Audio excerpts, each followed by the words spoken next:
BJP నేతలకు CM Revanth welcome. Telangana అసెంబ్లీలో CM Revanth Reddy Hyderabad నగర అభివృద్ధి టాపిక్పై మాట్లాడుతూ చారిత్రక కట్టడాలతో హైదరాబాద్ అద్భుత నగరంగా విలసిల్లిందన్నారు.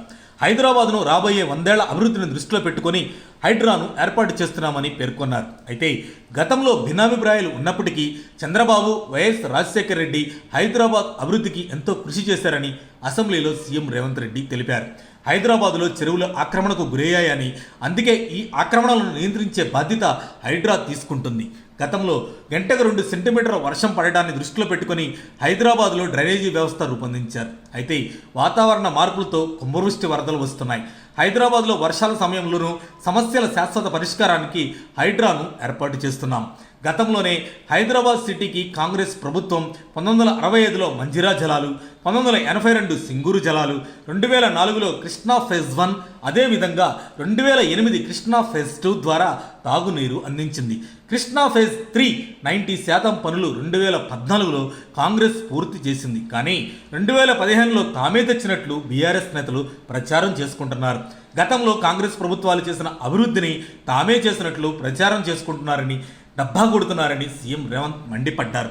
ఇప్పుడు గ్రేటర్ హైదరాబాద్లో నాళాలు అక్రమంగా కబ్జాలు చేయాలంటేనే వాళ్ల గుండెల్లో గుబులు పుట్టే వ్యవస్థను తీసుకువస్తామని సీఎం రేవంత్ వెల్లడించారు. హైదరాబాద్ నగరాన్ని మంచి ప్రణాళికతో అభివృద్ధి చేయబోతున్నాం.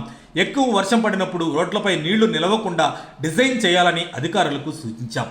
బీఆర్ఎస్ నేతలు హత్యలు, అత్యాచారాలు జరుగుతున్నాయంటూ పదే పదే కాంగ్రెస్ ప్రభుత్వంపై నిందలు వేసే ప్రయత్నం చేస్తున్నారు. కానీ బీఆర్ఎస్ హయాంలో సంతోష్ నగర్ సింగరేణి కాలనీలో గంజాయి మత్తులో బాలికను రేప్ చేస్తే కనీసం ఆ కుటుంబాన్ని పరామర్శించిన పాపాన పోలేదని విమర్శించారు.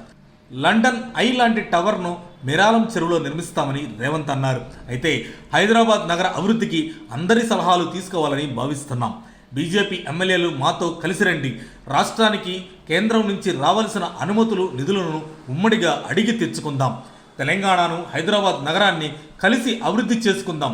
గత ప్రభుత్వం తమ కోసమే ప్రగతి భవన్ ఆఫీసు కోసం సచివాలయం నిర్మించింది, కానీ ప్రజల కోసం కాదు. అభివృద్ధి కోసం కలిసి పనిచేద్దామని చెప్పిన తన పాత మిత్రుడికి కోపం వచ్చి కిషన్ రెడ్డి ముందుకు రాలేదన్నారు సీఎం రేవంత్. మరి రేవంత్ ఆహ్వానం మేరకు బీజేపీ నేతలు హైదరాబాద్ అభివృద్ధికి, ప్రభుత్వానికి సహకరిస్తారా లేదా అనేది వేచి చూడాల్సిందే. మరిన్ని అప్డేట్స్ కోసం మా కాయ్ టీవీని సబ్స్క్రైబ్ చేసుకోండి. మా వీడియో కనుక మీకు నచ్చినట్లయితే లైక్ చేయండి, షేర్ చేయండి. మీ విలువైన అభిప్రాయాలను కామెంట్ బాక్స్లో తెలియజేయండి.